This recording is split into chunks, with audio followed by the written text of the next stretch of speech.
So we've got a problem in this province, Manitoba. I'm Marcy Marcusa, and this is Manitoba, and I'm talking about sharing the road. For decades now, we've been trying to make things safer, especially for active transportation. It's 2024. Everyone's talking about bike lanes and pedestrians. But we continue to talk about these things, and it seems like we still aren't getting ahead of the challenges.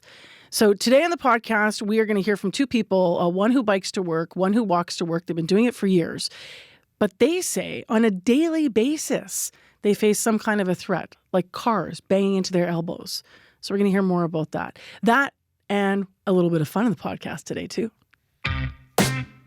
Because you might have heard that someone named Taylor Swift is in Canada.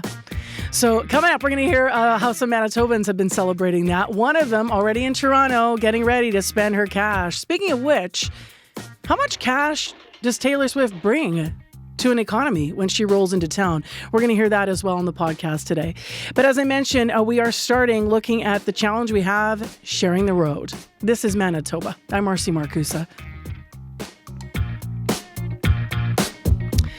So I don't always like to share numbers, but these ones I think are important because 2024 is not even over yet. And we know that 14 people have died, pedestrians on our city streets here in Winnipeg, that is. And there's been cyclist fatalities, 2 of them this year as well.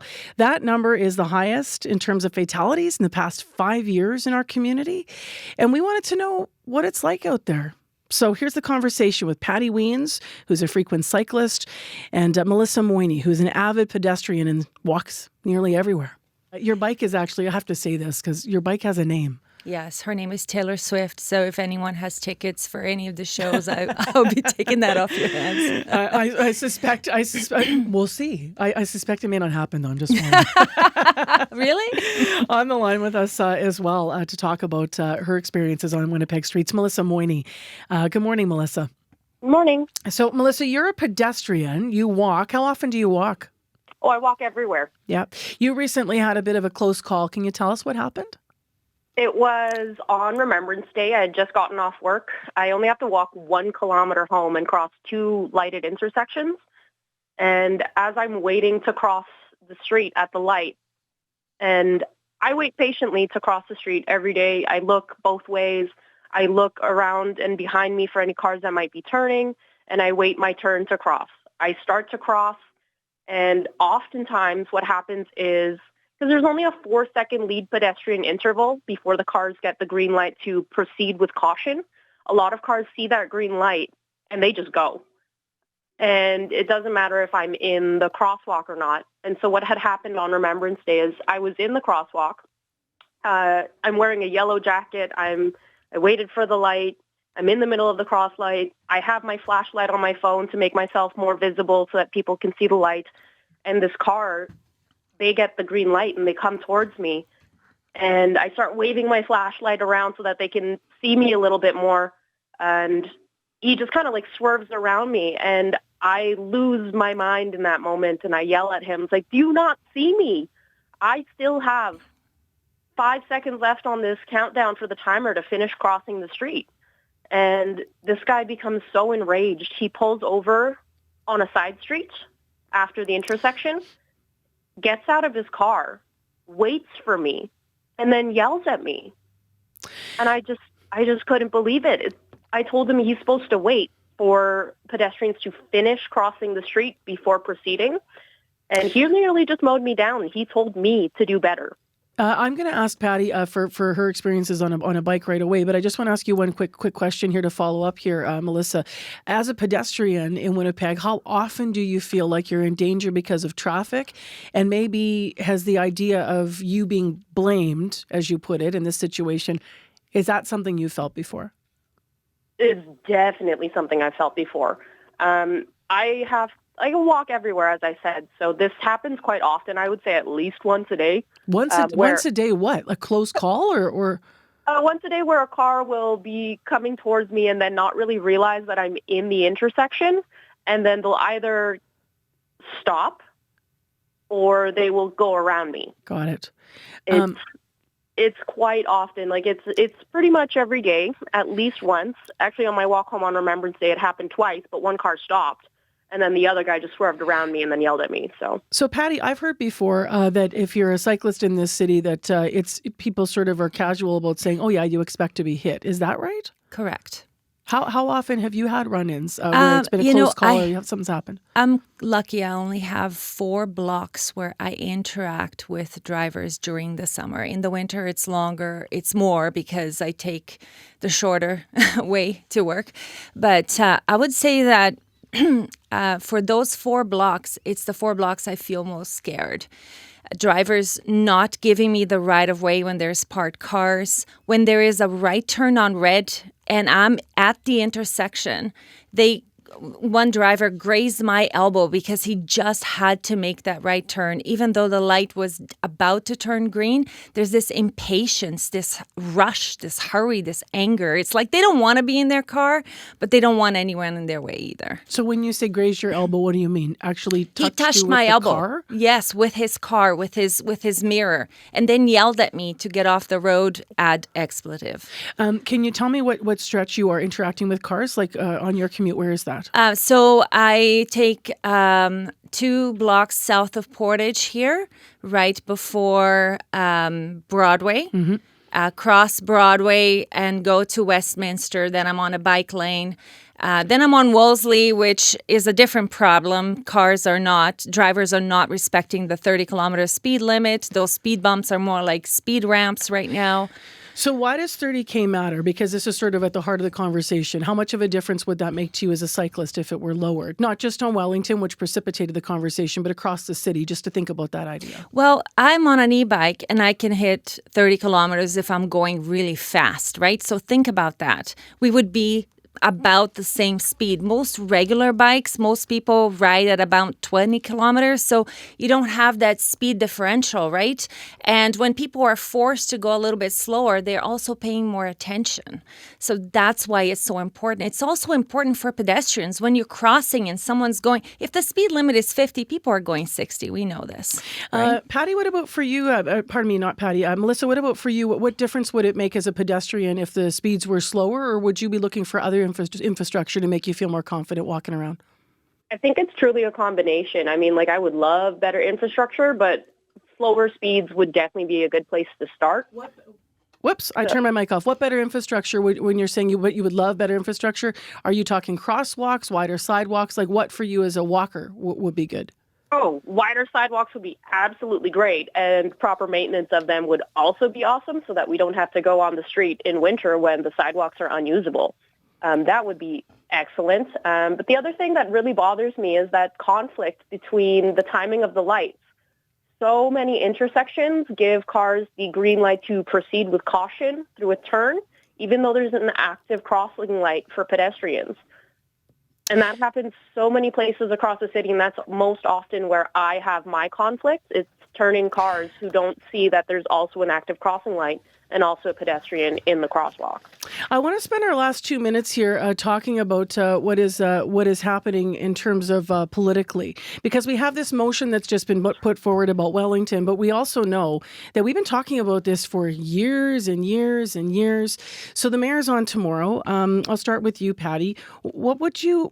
What's the ask overall as somebody who cycles, all the time and would really just like the city to feel safer? I would like Scott Gillingham to put his money where his mouth is. He rides a bicycle. It's time to put some political will in making real change, leaving a legacy where the vulnerable road users are feeling safe on the streets, not just more lanes. That's not going to fix the problem.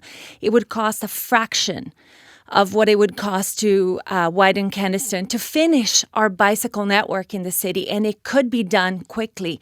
And bicycle infrastructure brings more foot traffic. It brings more business to businesses. It brings more people around, and it's so much cheaper to maintain. So if he wants to balance the budget, this is where we would like to see it happen. And Melissa, from your pedestrian point of view, what would you say to the mayor? I would agree with Patty here. I mean, we need better infrastructure, and it's not just cyclists, it is pedestrians too. And increasing that foot traffic is definitely something that's been shown in other cities around the world, where if you have people walking, you will get that increase in revenue.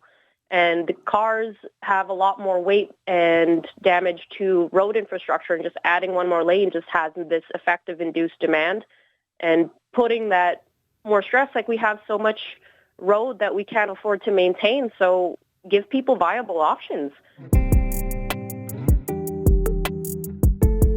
Hi, my name's Abby Vat. I'm from River Park South, and this is Manitoba.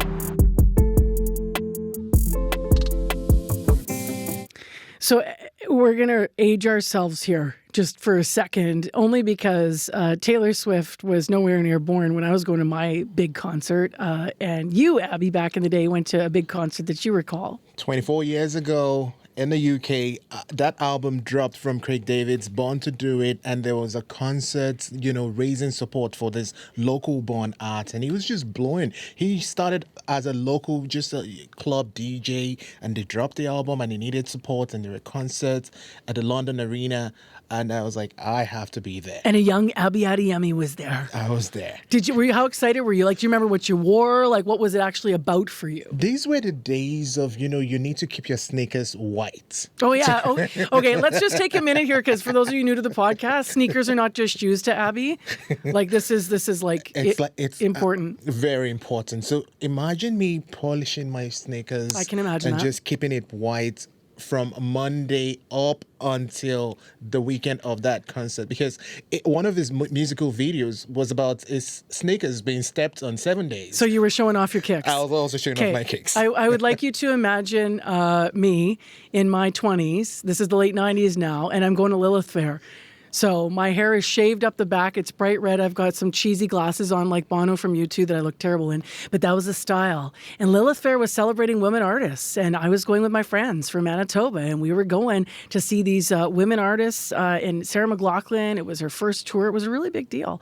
So I know we talk about these things in terms of, we think they're light and they're fun. But these are memories that people will remember for a lifetime, like Angie Lamoran and her whole family, who we on the podcast are going to hear from next, because she is in Toronto to see Taylor Swift. How are you feeling this morning? It's a Merry Swiftmas. Today is the day. We are very, very excited. What was it like? Now, did you fly there? And did you fly there, first of all? Yeah, we flew Tuesday night. Okay.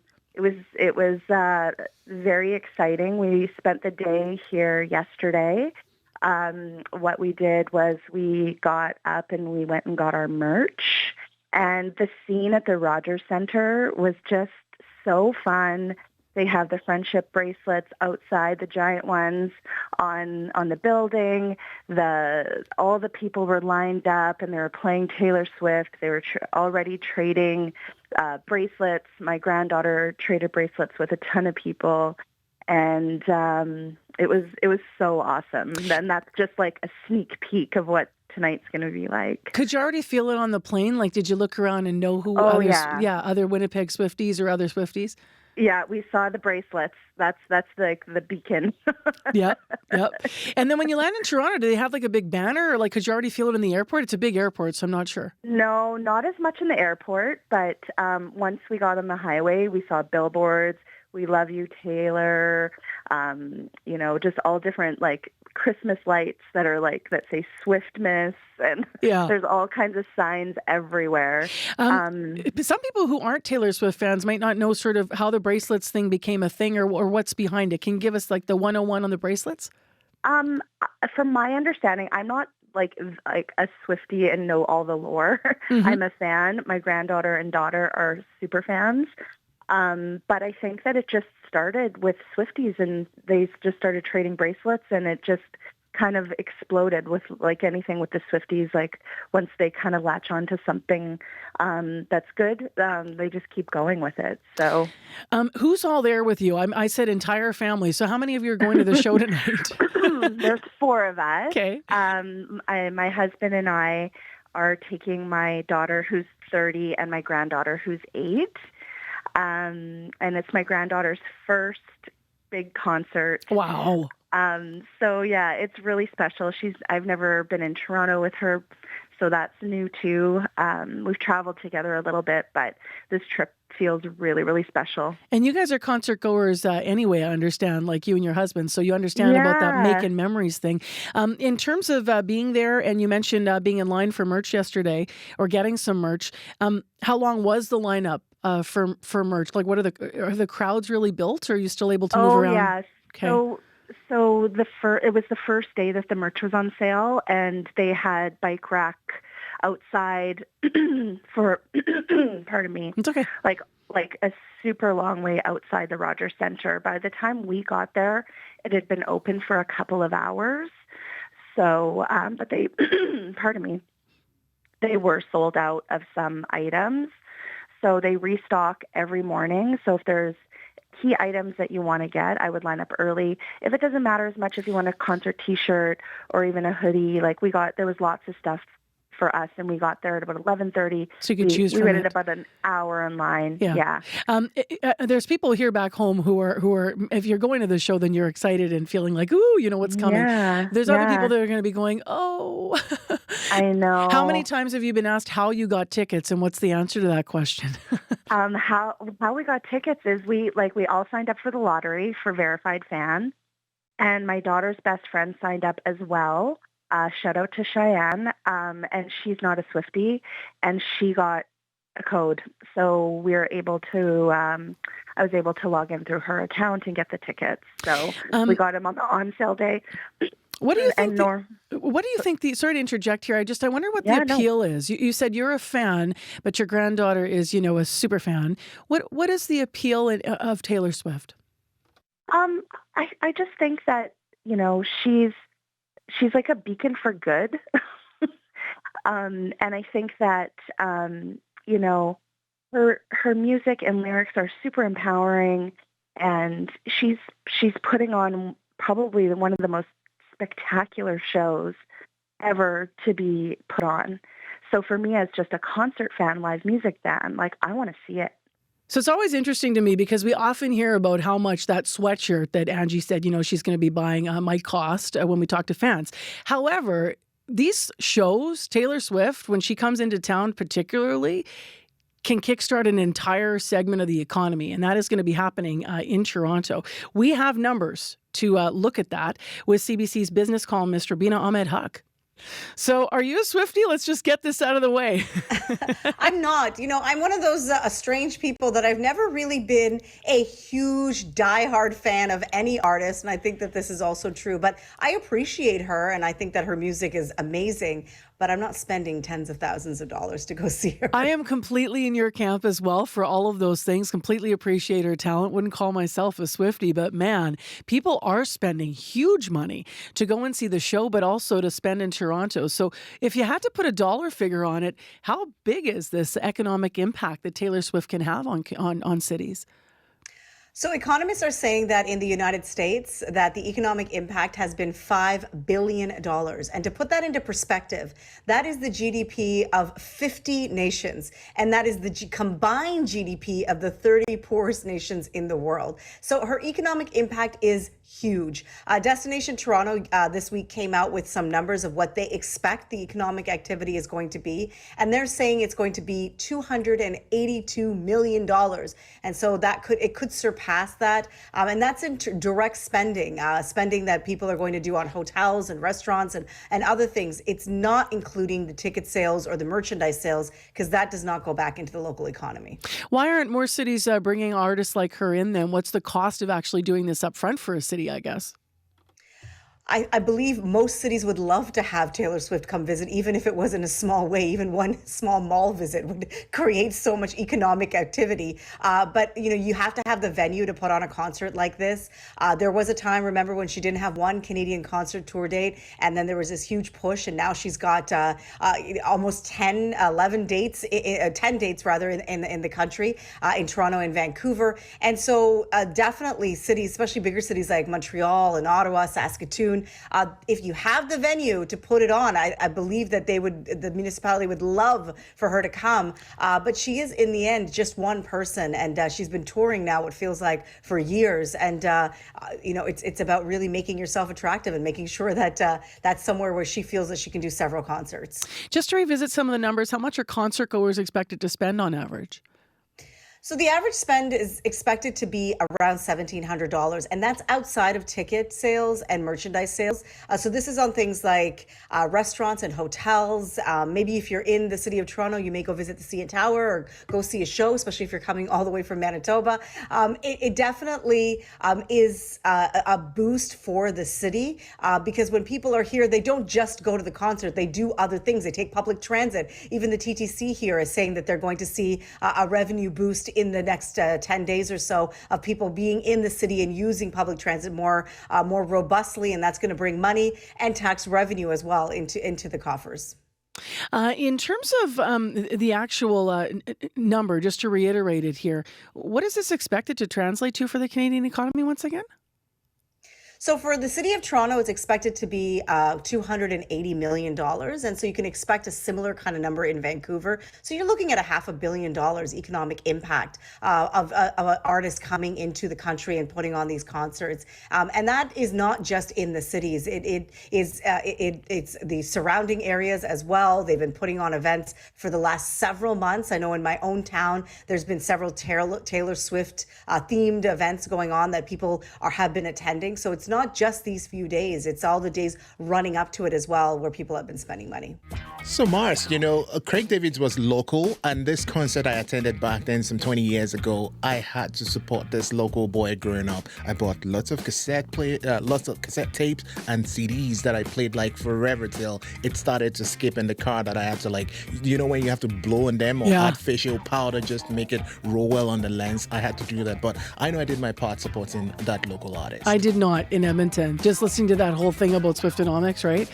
When I was in Edmonton for Lilith Fair, I was like cheap student, did nothing. Stayed with my friend's parents and totally did not even buy the t-shirt. I kind of wish I bought the t-shirt though, because it'd be really cool to have it now. I think Sarah McLaughlin's doing some tours in the country this year. So, well, that does it for This Is Manitoba. Hit that follow button. Thanks, guys.